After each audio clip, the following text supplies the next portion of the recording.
So I want to make a video about using this visual reference, this visual guide, this visual evidence of the input-output thing. This is kind of a thought process that I'm having. So if you want to, so it goes like this, right?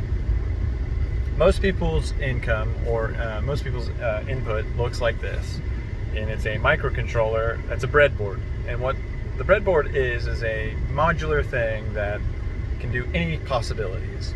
But once you start adding components or the little electronic thingies onto your breadboard, you have to connect it right.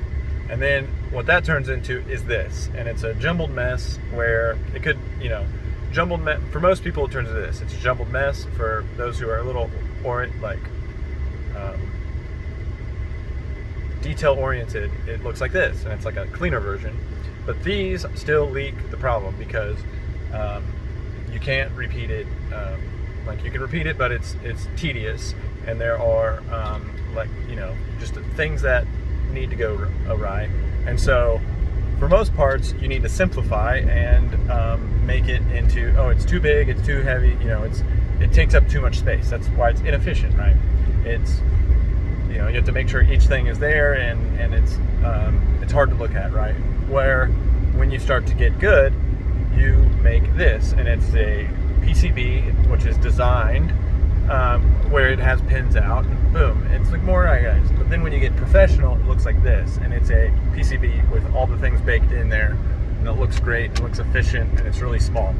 And so the key of that is we always start at the breadboard, and then once we specialize, then we can go and we specialize and we find success, and then we just multiply that success, that professional, boom, boom, boom, boom, where there's not much modularity in there because we know it's designed for the thing that it's supposed to do.